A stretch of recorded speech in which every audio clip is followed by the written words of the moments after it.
प्यारे बच्चों, आज कक्षा 12 नागरिक शास्त्र की कक्षा में मैं शैलेंद्र चौधरी, प्रवक्ता, पटेल अस्वारक इंटर कॉलेज भटहट गोरखपुर, आपका स्वागत करता हूं। बच्चों, खंड का की पुस्तक समकालीन विश्व राजनीति के अध्याय 5 समकालीन दक्षिण एशिया के बारे में आज हम लोग पढ़ेंगे। इस अध्याय को बच्चों हम 2 भागों में पढ़ेंगे। पहले भाग में हम जो अध्ययन करेंगे वो दक्षिण एशिया क्या है, पाकिस्तान में सेना और लोकतंत्र, इसके अलावा बांग्लादेश में लोकतंत्र, यह हम भाग 1 में पढ़ेंगे। और भाग 2 में जब अध्ययन करेंगे तो नेपाल में राजतंत्र व लोकतंत्र के बारे में, श्रीलंका में जातीय संघर्ष और लोकतंत्र को पढ़ेंगे। यह भी देखेंगे भारत और पाकिस्तान संघर्ष जो हुए हैं वो कौन कौन से संघर्ष हुए हैं, उनकी विस्तृत रूप से हम पढ़ेंगे। भारत व उसके अन्य पड़ोसी देश जैसे भूटान है, मालदीव के साथ हमारे संबंध हैं, इन सब देशों के साथ हम अपने संबंधों को पढ़ेंगे। और शांति और सहयोग की दिशा में जो दक्षिण एशिया है वहां क्या सार्थक प्रयास किए जा रहे हैं, इसके बारे में भी हम अध्ययन करेंगे। अब आगे हम बढ़ते हैं बच्चों। भाग 1 में जो हमें पढ़ना है वो दक्षिण एशिया। जैसा बच्चों आप पहले के अध्याय में पढ़ चुके हैं, शीत युद्ध के दौर में पूरे एशिया महाद्वीप के बारे में आप पढ़े, लेकिन विश्व पर फलक पे ऐसी घटनाएं घटित हुई जिसके कारण विश्व का ध्यान अनायास ही दक्षिण एशिया की तरफ आ गया। यह दक्षिण एशिया की तरफ ध्यान देने के क्या कारण थे? क्योंकि शीत युद्ध के दौरान ही भारत और पाकिस्तान जो दक्षिण एशिया के प्रमुख देश थे वह परमाणु शक्ति संपन्न हो गए थे। अब विश्व के राजनेताओं का, विश्व के विश्लेषकों का ध्यान इस तरफ आकृष्ट हुआ एकाएक, लेकिन यहां ऐसी समस्याएं चल रही थी, यहां विविधताएं तो थी लेकिन शांति और कलह भी विद्यमान था, जातीय संघर्ष यहां थे। इस परिदृश्य में जो संघर्ष के कारण विश्लेषकों का मत था कि कहीं ये दक्षिण एशिया शांति का क्षेत्र न बन जाए, लेकिन एक आशा की किरण भी थी कि यदि यह दक्षिण एशिया के देश आपस में एकता के सूत्र में प्रतिबद्ध हो जाएं तो निसंदेह पूरे विश्व परिदृश्य में इनका साम्राज्य स्थापित हो सकता है। बच्चों, यह चीजें एकाएक ध्यान में आई जहां शीत युद्ध के दौर में केवल एशिया के बारे में, पश्चिमी एशिया के बारे में लोग अध्ययन कर रहे थे। दक्षिण एशिया जैसे क्षेत्र जो एक विस्तृत क्षेत्र था, प्रकृति संसाधनों से भरपूर था, उसके बारे में ध्यान नहीं दिया जा रहा था। बच्चों, अब हम आते हैं कि दक्षिण एशिया है क्या, कौन क्या है, कौन कौन से देश है। प्रश्न ये आता है किसी अध्याय को अध्ययन में कि उसमें क्या है। देखो बच्चों, दक्षिण एशिया में जो प्रमुख रूप से 7 देश गिने जाते हैं वे हैं भारत, पाकिस्तान, नेपाल, भूटान, बांग्लादेश, मालदीव और श्रीलंका। ये 7 देश दक्षिण एशिया के अंतर्गत आते हैं। कभी कभी अफगानिस्तान का जिक्र किया जाता है और बर्मा का भी जिक्र किया जाता है, लेकिन इस अध्याय में हम जहां भी देखेंगे दक्षिण एशिया शब्द, उसका तात्पर्य केवल इन 7 देशों से ही होगा। वैसे तो चाइना को भी दक्षिण एशिया माना जाता है, लेकिन उसकी गिनती हम दक्षिण एशिया के अंतर्गत अध्ययन नहीं करते, उसका अलग से अध्ययन किया जाता है। अब ये बताइए, दक्षिण एशिया की जो राजनीतिक व्यवस्था है इसके बारे में थोड़ा हम लोगों को अध्ययन करना है। बच्चों, जब आप भारत पाकिस्तान का मैच होता है तो उस मैच को देखने के लिए यदि भारत में है तो पाकिस्तान से लोग आते हैं और आप उनका जोरदार स्वागत करते हो ना। इसी तरह जब आप पाकिस्तान में मैच हो वहां जाते हो तो वो जोरदार स्वागत करते हैं, लेकिन मैच के दौरान क्या होता है, रोमांच अपने चरम सीमा पर होता है, अर्थात तनाव व्याप्त है। इसी तरह का माहौल पूरे दक्षिण एशिया में देखा जाता है। तनाव के साथ शांति, निराशा के साथ आशा, असहयोग के साथ सहयोग, ये साथ साथ चलने वाली परिस्थितियां हैं दक्षिण एशिया की राजनीति में। और इसके जो प्रमुख देश हैं बच्चों, इन प्रमुख देशों में क्या है, पाकिस्तान को लीजिए और बांग्लादेश को लीजिए, यह दो सैन्य शासन और लोकतंत्र की तरफ झूलते रहे, कभी सैन्य शासक कभी लोकतंत्र।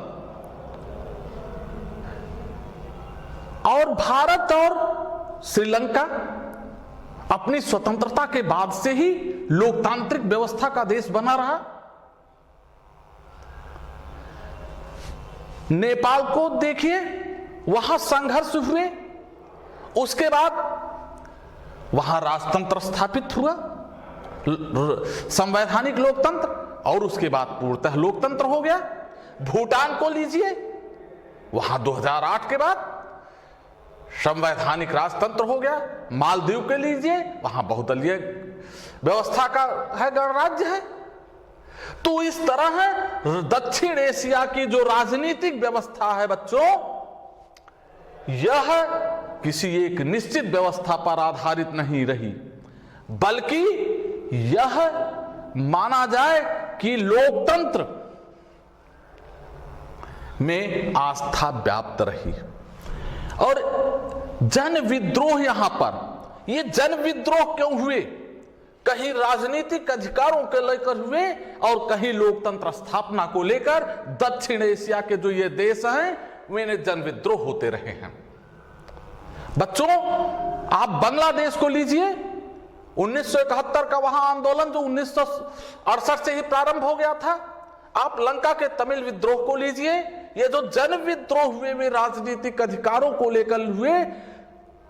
पाकिस्तान को लीजिए, भले ही वहां सैनिक शासन रहा हो, सैनिक शासक तानाशाह वहां शासन पे हमेशा वर्चस्व बनाए रहे हों, लेकिन उस व्यवस्था में भी वहां के लोग लोकतंत्र के प्रति सचेत रहे।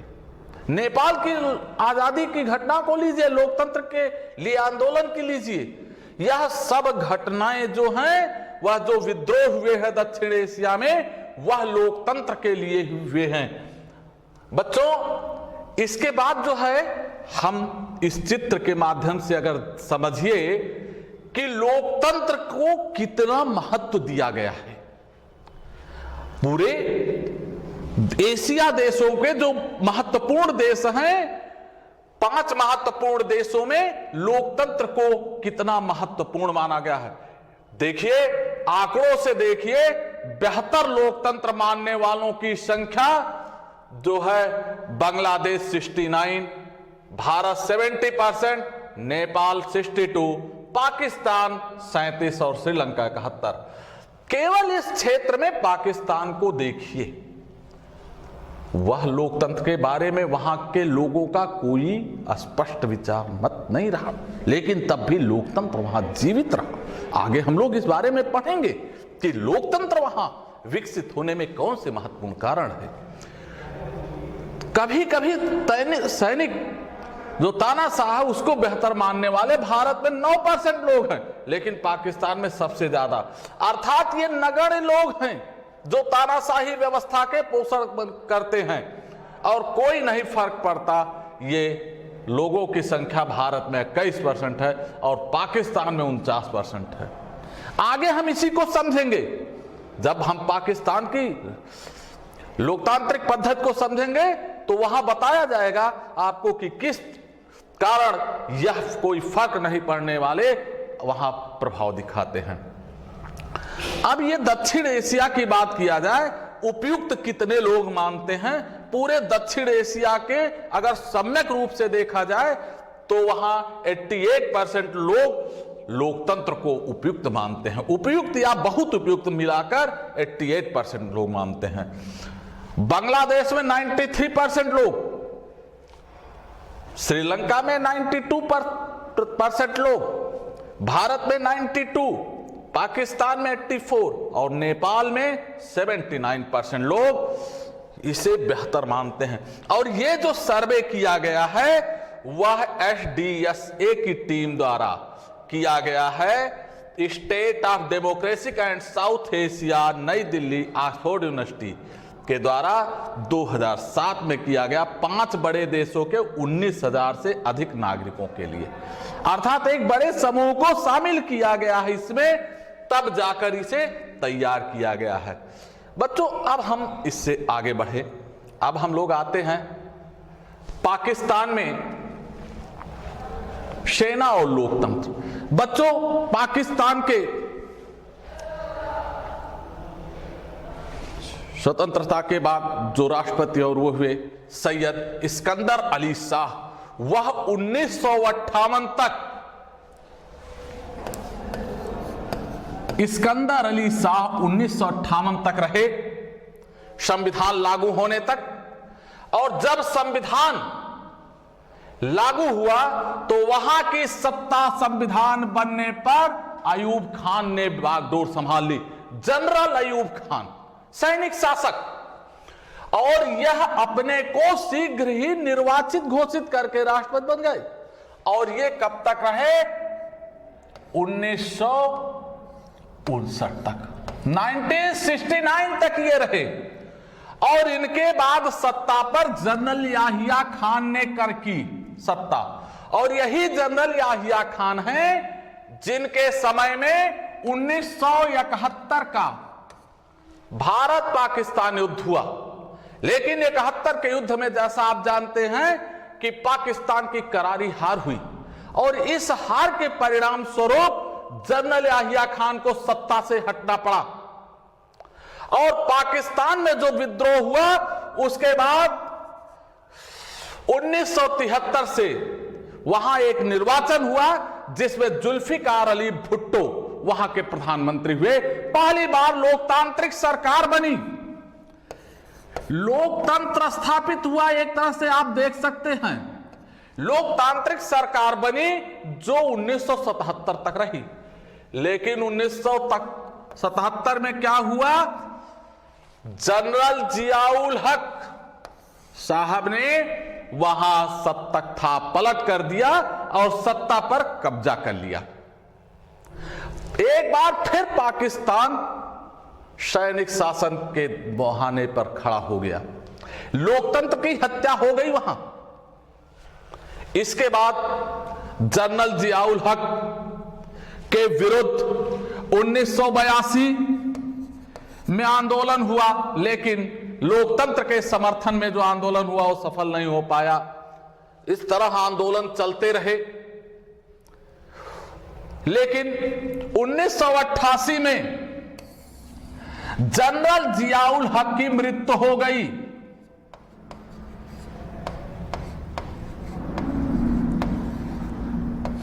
जब जनरल जियाउल हक की 1988 में मृत्यु हो गई, उसके बाद वहां पुनः एक बार चुनाव कराए गए और वहां पर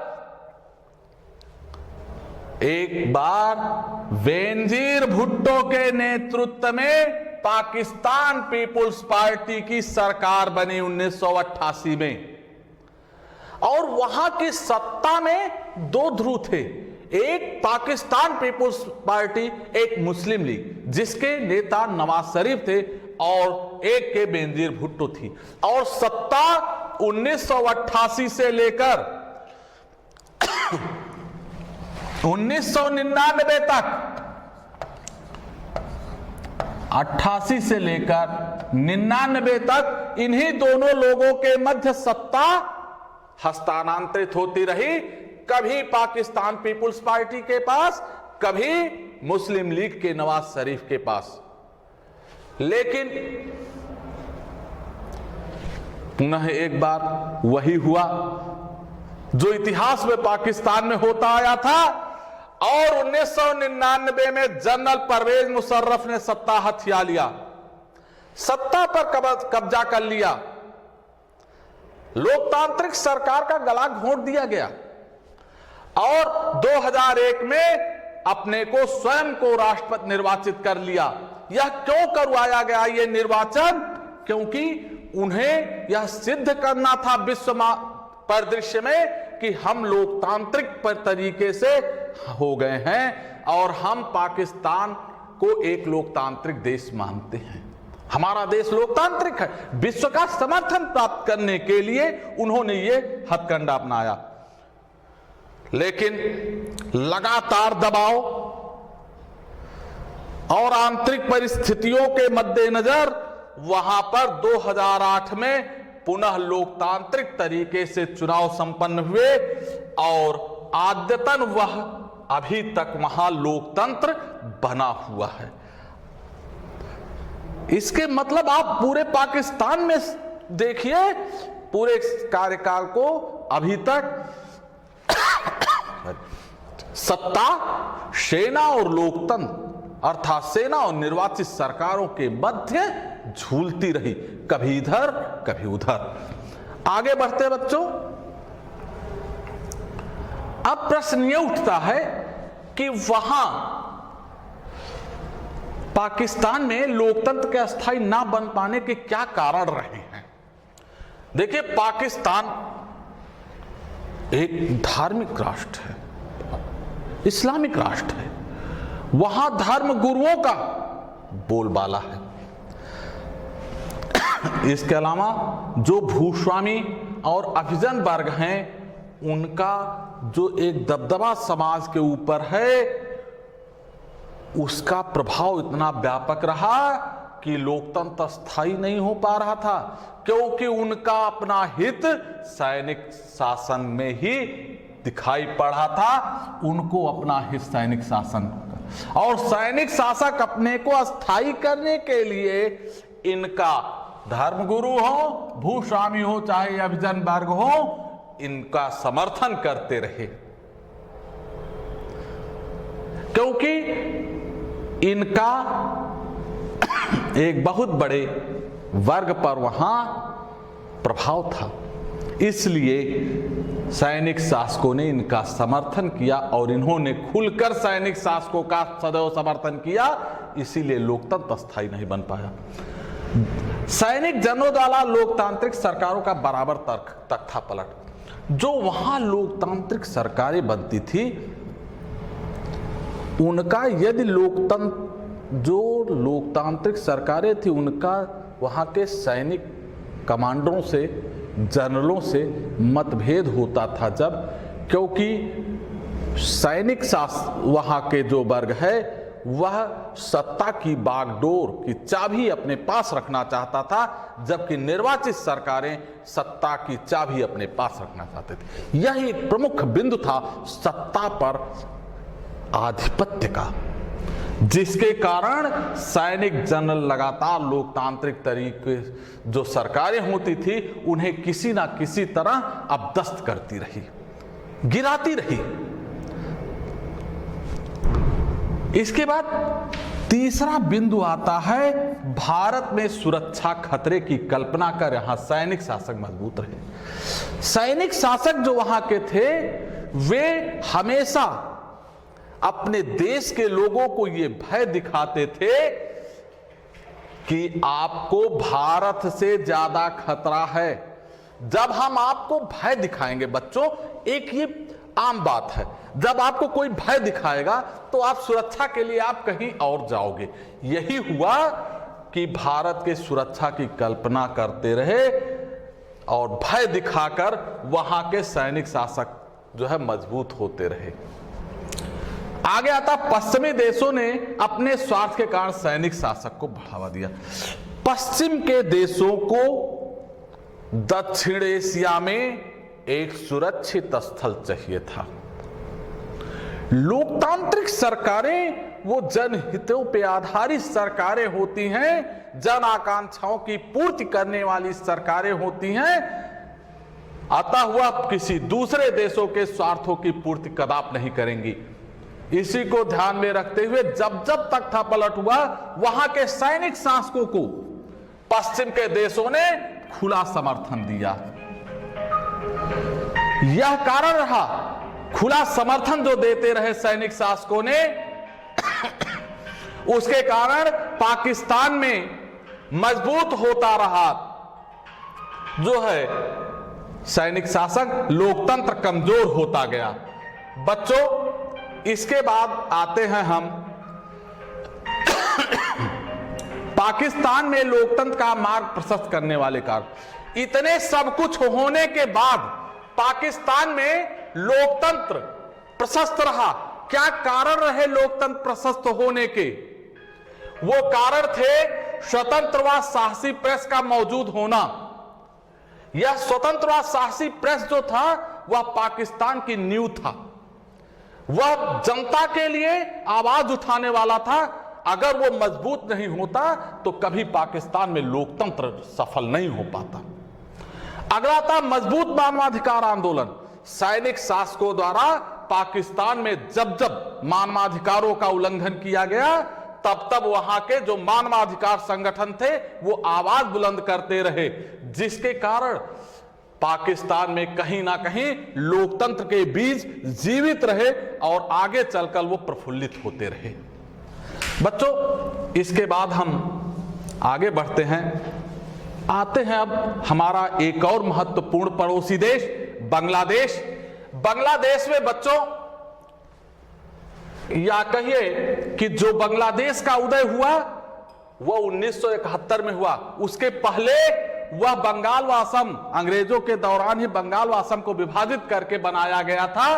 और जब यह पाकिस्तान का हिस्सा था 1971 के पहले तक, तो पाकिस्तान, पश्चिमी पाकिस्तान के लोग जबरदस्ती वहां उर्दू लादने की कोशिश करते थे। राजनीतिक वर्चस्व पश्चिमी पाकिस्तान के लोगों का होता था। यहां के लोगों के दोयम दर्जे का व्यवहार होता था। ऐसी स्थिति में शेख मुजीबुर रहमान वहां के जनता की आवाज बनकर उभरे और उन्होंने विद्रोह की बुगुल बजाई। और 1970 में शेख मुजीबुर रहमान के नेतृत्व वाली अवामी लीग ने सभी सीटें, पूर्वी पाकिस्तान की सभी सीटें पर विजय प्राप्त कर ली। लेकिन जो संविधान सभा के लिए चुनाव हुआ उसमें बहुमत होते हुए पूर्वी पाकिस्तान का, पाकिस्तान के हुक्मरानों ने उन्हें कभी संविधान सभा की सभा आयोजित करने के लिए नहीं बुलाया। उल्टे मुजीबुर रहमान को गिरफ्तार कर लिया और फलतः सशस्त्र विद्रोह आंदोलन प्रारंभ हो गए पूर्वी पाकिस्तान में, जिसे दफाने के लिए जनरल याहिया खान ने अपनी सेना भेज दी। अपनी सेना को, उनकी सेना जो गई वो प्रताड़ना करना प्रारंभ कर दी, दंड देना चालू कर दी, हत्याएं प्रारंभ हो गई, जिससे वहां पर जो सैन्य कार्यवाही हुई वहां के शरणार्थी भाग के भारत आने लगे। भारत में जब ये समस्याएं बढ़ती गई तो भारत के सरकार को यह निर्णय लेना पड़ा कि अब सैन्य कार्यवाही करना उचित है। और सैन्य कार्यवाही भारत ने करके पाकिस्तान से अलग एक नए बांग्लादेश का उदय 1971 में करा दिया। इस युद्ध में पाकिस्तान की पराजय हुई और लगभग 1 लाख लोग उसके सैनिक भारत के सम्मुख हाथ समर्पण किए थे। फिर आगे बढ़ते बच्चों, बांग्लादेश में जो 1971 में बांग्लादेश के उदय के समय धर्मनिरपेक्ष लोकतांत्रिक समाजवादी राज्य से घोषित किया गया, लेकिन मुजीबुर रहमान साहब ने 1975 में संशोधन करते हुए अध्यक्षात्मक शासन प्रणाली स्थापित की और अपने अवामी दल के अलावा सभी दलों को अवैध घोषित कर दिया, जिसके विरुद्ध जन विद्रोह प्रारंभ हो गया। बगावत कर दिया लोगों ने और मुजीबुर रहमान साहब की हत्या हो गई। इसके बाद सैन्य शासक वहां स्थापित हो गया, जियाउर रहमान ने सत्ता हस्तांतर कर ली, बांग्लादेश नेशनल पार्टी का गठन कर और 1979 के चुनाव में जीत भी हासिल किया। लेकिन जनरल जियाउर रहमान साहब की भी हत्या हुई और जनरल एचएम इरशाद शासक बने।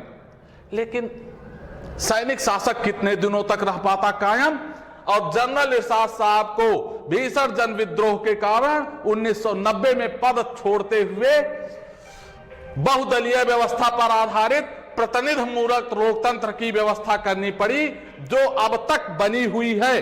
पाकिस्तान जो है, पाकिस्तान से अलग हुए बांग्लादेश में आज भी 1991 से प्रतिनिधिमूलक लोकतंत्र की व्यवस्था बनी हुई है बच्चों।